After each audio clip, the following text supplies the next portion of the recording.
అయితే తమిళ రాజకీయాల్లో కీలక పరిణామం చోటు చేసుకుంది. టీవీకే విజయ్ కోసం డైరెక్ట్గా నటి త్రిష రంగంలోకి దిగారు. సో బీజేపీ టీవీకే పొత్తు కోసం ముమ్మరంగా ప్రయత్నాలు చేస్తున్నారు. హోంమంత్రి అమిత్ షాతో ఆవిడ భేటీ అన్నట్టు తెలుస్తోంది. సో హోంమంత్రి అమిత్ షాతో భేటీ తర్వాతనే ఆయన ఎదుర్కొంటున్నటువంటి ఒక సిబిఐ కేసులో ఆయన డైరెక్ట్గా విచారణ ఎదుర్కొని బయటకు వచ్చారు. లేదంటే అరెస్ట్ సూచనలు కూడా ఉండేవి అన్నట్టు తెలుస్తోంది. 15వ తేదీన సిబిఐ విచారణ ఎదుర్కొన్నారు విజయ్. ఆ తర్వాత బయటకు వచ్చేశారు. అయితే అమిత్ షాతో కలవడం మూలంగానే ఈ పరిణామం జరిగిందా అనే రకంగా రాజకీయ కోణంలో చర్చ జరుగుతోంది. మరోవైపు విజయ్ జననాయకన్ అనేటువంటి సినిమాకి కూడా అన్ని రకాల అడ్డంకులు తొలగిపోయాయి. త్వరలోనే సినిమాకి సెన్సార్ సర్టిఫికేషన్ కూడా రాబోతోంది. సో త్రిషాతో డిఎంకే నేతలకు టచ్లో ఉన్నట్టు తెలుస్తోంది. సో డిఎంకేని ఢీకొట్టమన్న అటు టీవీకే అండ్ బీజేపీ త్రిషాతో అన్నా డిఎంకే పార్టీకి సంబంధించిన నేతలు టచ్లో ఉన్నారు. సో డిఎంకే ప్రస్తుతం అధికారంలో ఉన్న పార్టీ. ఆ అధికారంలో ఉన్నటువంటి పార్టీని టీవీకే, బీజేపీ అండ్ అన్నా డిఎంకే కూటమి ఢీకొట్టే పరిస్థితి కనబడుతోంది. ఎన్డీఏలో చేరడం పైన త్రిష తీసుకునేటువంటి నిర్ణయమే ఫైనల్ అంటూ అటు టీవీకే పార్టీ వర్గాల్లో కూడా చర్చ జరుగుతోంది. ఈ ఎన్నికల్లో కూడా అధికార డిఎంకే పార్టీదే పైచేయి ఉండబోతోంది. వాళ్ళే మళ్ళీ తిరిగి అధికారాన్ని చేపట్టబోతున్నారనేది రాజకీయ వర్గాల్లో పలు సర్వేలు చెప్తున్నమాట. ఇక విపక్ష ఎన్డీఏ పైన 5% ఓట్ల ఆధిక్యంలో డిఎంకే కొనసాగుతోంది. అయితే విజయ్ ఇండివిజువల్గా పోటీ చేస్తే 12% ఓట్లు రావచ్చని పలు సర్వేలు చెప్తున్నాయి. అయితే ఎలాగైనా టీవీకేని తమలో కలుపుకుంటే ఇక్కడ బీజేపీ కూటమి అధికారంలోకి వస్తుంది. కాబట్టి కింగ్ మేకర్ కూడా టీవీకే విజయ్ అయ్యే అవకాశం ఉన్నట్టు తెలుస్తోంది. తమిళ రాజకీయాల్లో కింగ్ మేకర్గా విజయ్ కాబోతున్నారా అంటే ఇప్పుడున్నటువంటి సిచ్యువేషన్ చూస్తూ ఉంటే బీజేపీతో కలిస్తే ఆ పరిస్థితి ఉంటుందా? ఆ పోలింగ్ పర్సెంటేజ్ నిజంగానే టీవీకే విజయ్ని సీఎం కుర్చీలో కూర్చోబెడతాయా? చూడాలి ఏం జరిగిద్దో. బట్ ఇప్పటివరకు ఎదుర్కొన్న కేసుల్లో ఆయన చాలా కీలకమైన కేసులు ఎదుర్కొంటున్నారు. సో తమిళగా వెట్రి కజగం అనేటువంటి పార్టీ ఏర్పాటు చేసిన తర్వాత ఒక మేజర్ పబ్లిక్ కార్నర్ మీటింగ్ని అరేంజ్ చేశారు ఆయన. దాంట్లో కరూర్ జిల్లాలో అరేంజ్ చేసిన ఈ మీటింగ్లో అక్కడ తొక్కేసినాడు 40 మంది చనిపోయారు. సో పోలీసులు ఆయన పైన కేసు రిజిస్టర్ చేశారు. ఆ తర్వాత సిబిఐ ఇన్వాల్వ్ అయింది. సిబిఐ కూడా అక్కడికి నమోదు చేశారు. ఆ తర్వాత 53 minor cases for unauthorised banners and holdings. So హోర్డింగ్లు, బ్యానర్లు పెట్టారని చెప్పి 53 చిన్న చిన్న కేసులు ఉన్నాయి. సో ఇటు కరూర్ సంబంధించిన ఘటనలోనే సిబిఐ ఎంక్వైరీ స్టార్ట్ అయింది. దాంట్లో 15వ తేదీన సిబిఐ ఎంక్వైరీ చేసింది విజయ్ని. సో ఎంక్వైరీ సమయంలో ఆయన డైరెక్ట్గా బయటకు వచ్చేసారు. ఎంక్వైరీ పూర్తయిన తర్వాత అంటే దానికి main biggest reason Trisha Amit షాతో భేటీ అవడమే.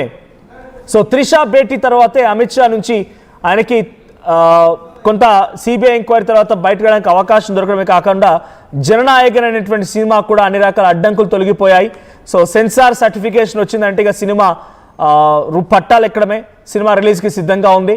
సో ఇప్పుడు విజయ్ కూడా ఇండివిజువల్గా పలు సర్వేలు చెప్తున్న వివరాల ప్రకారంగా 12% ఓట్లని కొల్లగొట్టే అవకాశం ఉంది ఇండివిజువల్గా తమిళ ఎలక్షన్స్లో. అయితే ఆ ఎలక్షన్స్లో డిఎంకేని ఢీకొట్టాలంటే అన్నా డిఎంకే, బీజేపీ ఇప్పటికే 2 కలిసిపోయాయి. ఈ రెండింటికి ఇప్పుడు ఆ స్థాయిలో ఎలివేషన్ లేదు. డిఎంకే అధికార పార్టీని కొల్లగొట్టే అవకాశము లేదు. దీంతో ఎలాగైనా సరే విజయ్కి ఉన్నటువంటి ఆ 12% ఓటింగ్ని కూడా తన వైపుగా తిప్పుకుంటే బీజేపీ అక్కడ అధికారంలోకి చేజిక్కించుకునే అవకాశం ఉంటుంది. సో ఎన్డీఏ కూటమి అక్కడ అధికారం చేపడుతుంది. ఆ తర్వాత ఒకవేళ నిజంగా అవసరమే అనుకుంటే ఇక్కడ విజయ్ని సైతం ముఖ్యమంత్రి చేసిన ఆశ్చర్యపోకండి.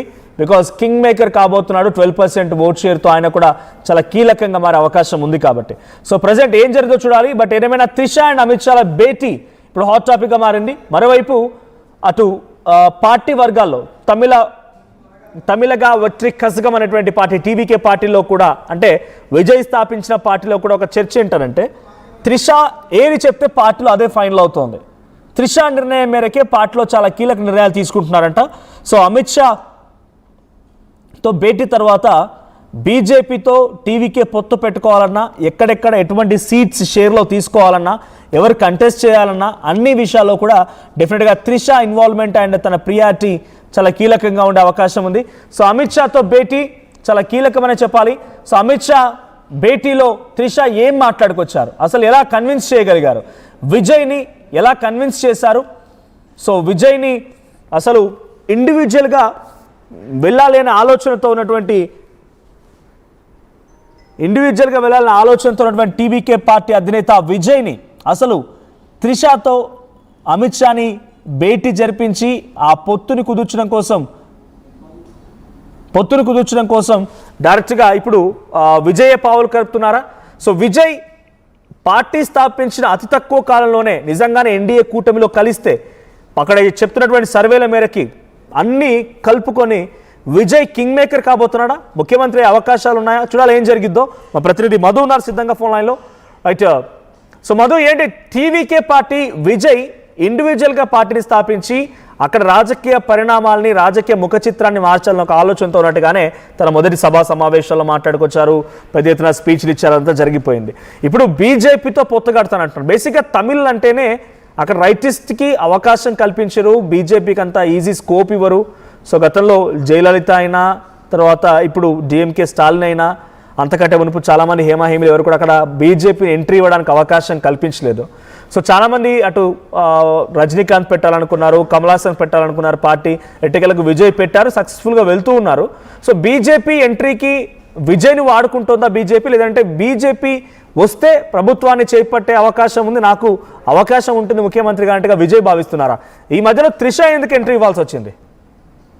ఎగ్జాక్ట్లీ, నిజంగానే కాస్త ఇంట్రెస్టింగ్ గా మారుతా ఉన్నాయి తమిళనాడుకి సంబంధించినటువంటి పాలిటిక్స్. ఈ మధ్య కాలంలో విజయ్ వార్తల్లో ఉంటున్నాడు. టీవీకి పార్టీ పెట్టిన తర్వాత ఒక ప్రచార సభలో అక్కడ అభిమానులు చనిపోయిన తర్వాత సిబిఐ ఎంక్వైరీ చేయడం, ఎంక్వైరీలో భాగంగా రీసెంట్ గా విజయ్ని పిలిచినటువంటి పరిస్థితి. గతంలో కూడా పన్ను ఎగవేతకు సంబంధించినటువంటి విషయంలో కూడా ఆరోపణలు ఎదుర్కొంటున్నారు. సో వీటన్నిటి నేపథ్యంలో ఆయన పొలిటికల్ ఎంట్రీ కాస్త కాంట్రవర్షియల్ గా మారింది. ఈ మధ్య ఆయన భార్య బయటకు వచ్చి ఇల్లీగల్ అఫైర్స్ ఉన్నాయి విజయ్ కి, సో ఆయన ఒక హీరోయిన్ తో, టాప్ హీరోయిన్ తో అఫైర్స్ కొనసాగిస్తా ఉన్నారు, నేను ఉండలేను, చాలా సందర్భాల్లో చెప్పాను, ఆయన వినట్లేదు, నన్ను నెగ్లెక్ట్ చేస్తా ఉన్నారు, ఆయనతో పాటు నేను ఉండలేను అంటూ డైవర్స్ నోటీస్ పంపించినటువంటి పరిస్థితి. ఇన్ని వివాదాల మధ్య ఒక్కసారిగా రీసెంట్ గా విజయ్ ఒక పెళ్లి ఫంక్షన్ కి వెళ్లారు. ఆ పెళ్లిలో త్రిషను వెంటబెట్టుకొని కారులో నుంచి దిగి పెళ్లికి అటెండ్ అయ్యారు, వెళ్ళిపోయినటువంటి పరిస్థితి. ఇంతవరకు బాగానే ఉంది చర్చ. కానీ బీజేపీ ఒకవేళ అక్కడ ఎన్డీఏ ప్రభుత్వం ఏర్పాటైతే విజయ్ని డిప్యూటీ సీఎం ఆఫర్ చేసినట్టుగా కూడా వార్తలు వినిపించాయి మనకు. అంటే మీరు డిఎంకే వైపు వెళ్ళొద్దు, పూర్తి స్థాయిలో ఎన్డీఏకు మద్దతు ఇచ్చేలాగా పొత్తు కుదుర్చుకుంటే ఫ్యూచర్ లో అన్నా డిఎంకే, బీజేపీ, టీవీకే ఈ మూడు పార్టీలు కలిసి గవర్నమెంట్ కనుక అలయన్స్ లో కనుక ఏర్పాటు చేస్తే, లైక్ మహారాష్ట్రలో కానీ, బీహార్ లో కానీ, ఇక్కడ ఆంధ్రప్రదేశ్ లో కొనసాగుతున్నట్టుగా ఒకవేళ ఎన్డీఏ గవర్నమెంట్ గా ఏర్పడితే మీకు డిప్యూటీ సీఎం ఆఫర్ చేస్తున్నాం అనేటువంటి ఒక సమాచారాన్ని కూడా చేరవేసినట్టుగా తెలిసింది. దాన్ని తిరస్కరించినట్టుగా తెలిసింది విజయ్. ఇవన్నీ జరిగితే ఇప్పుడు త్రిష ఎంట్రీ అనేటువంటిది ఇంట్రెస్టింగ్ గా మారింది. అమిత్ షాతో ఆల్రెడీ భేటీ అయ్యారు. ఇప్పుడు ఎన్డీఏలోకి బీజేపీకి, టీవీకేకి ఇద్దరి మధ్య పొత్తు కుదిర్చేటువంటి పని ప్రస్తుతం త్రిష తీసుకున్నారనేటువంటి చర్చ కూడా కొనసాగుతా ఉంది. మరి ఆ రాజకీయంగా ఎట్లాంటి సమీకరణాలు ఉంటాయి అనేటువంటి కాస్త చర్చ అయితే కొనసాగుతా ఉంది.